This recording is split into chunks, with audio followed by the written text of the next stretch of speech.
पेशावर की हम बात कर लेते हैं कि पाकिस्तान इस हवाले से क्या कर रहा है। बिलियन ट्री सोनामी मंसूबा आपके सामने है। इसके साथ साथ पेशावर के नवाफ में वाक़ गढ़ी चंदन का इलाका छांगा मांगा जंगल के नाम से मशहूर होने लगा है और वहां पर 6000 कनाल पर बिलियन ट्री मुहिम के तहत मसनूई जंगल कायम किया गया है। बिल्कुल जी, और सूबाई हुकूमत की काविशों के बाद पथरीले और ये जो बंजर जमीन है ये अब घना और आबाद जंगल में तब्दील हो गया। इसी हवाले से बात करने के लिए हमारे साथ मौजूद है पेशावर के ब्यूरो चीफ ज़ियाउल हक।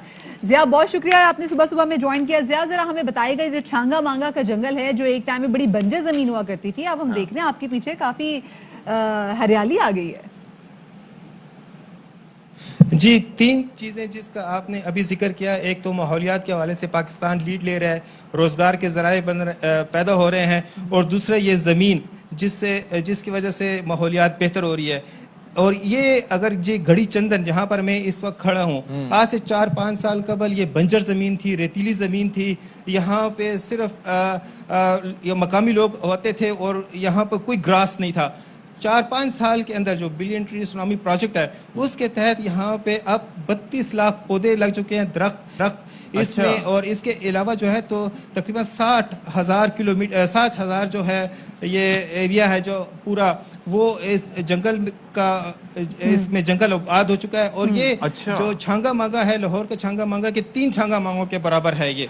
और इसके अलावा यहाँ पे ये बताया जा रहा है कि कौन कौन से दरख्त, अगर आप हमें थोड़ा सा मैन मेड जंगल, अगर आप हम थोड़ा सा दिखा सकें अपने कैमरामैन को कह के, तो यहाँ पर कौन कौन से दरख्त लगाए गए हैं? फलों के दरख्त भी हैं या फिर नॉर्मल जो है वो ट्रीज लगाए गए? जी, इस हवाले से हमारे साथ यहाँ पर प्रोजेक्ट डायरेक्टर हैं बिलियन ट्री मंसूबे के, से हम पूछते हैं कि यहाँ पर बताएं, थोड़ी सी इसकी वजाहत करें, कौन कौन से दरख्त लगाए गए हैं, कौन से पौधे लगाए गए हैं, किस किस्म की फिशरीज यहाँ पर आ गई है। ये बिल्कुल जिस तरह आपने वजाहत की कि ये जब इस वक्त आपने 2014 में यहाँ काम शुरू किया था, उस वक्त ये सारी बंजर जगह थी, यहाँ पे सिर्फ ये ग्रेजिंग के लिए फ्री ग्रेजिंग होती थी।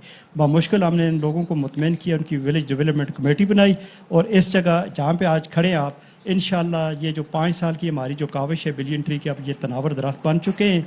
और इसमें हमने 12 किस्म के दरख्त लगाए हैं जो मकामी तौर पे जहाँ उगते हैं उन्हीं दरख्तों को लगाए हैं, जिसमें बेर है, शीशम है, पलोसा है, यूकलिप्टस है, वाइबर्नम है और ओलियंडर है।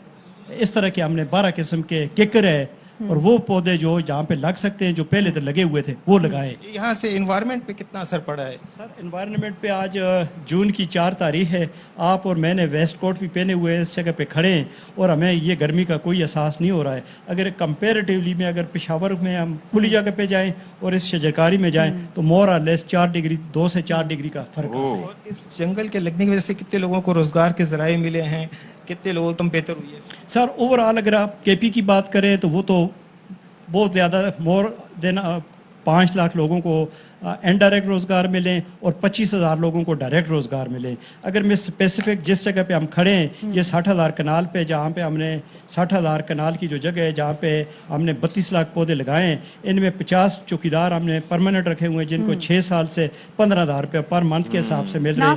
बल्कि रोजगार हम देख रहे हैं कि यहाँ पर जिस तरीके से ये बिलियन ट्री सुनामी के पूरे मुहिम को आगे लेके चल रहे हैं, तो इससे ग्लोबल वार्मिंग भी जो है ना वो काफी कम बिलाशुबा। और आप देखें कि वो बता रहे थे वहां पर प्रोजेक्ट डायरेक्टर के 4 डिग्रीज का फर्क आया है। आप जरा सोचें, और ये भी पौधे छोटे हैं, दरख्त में तब्दील हो रहे हैं, और आहिस्ता आहिस्ता ये जब दरख्त बड़े होंगे तो जाहिर है कि उसका इम्पैक्ट कितना पॉजिटिव होगा हमारी नेचर पे। बिल्कुल जी।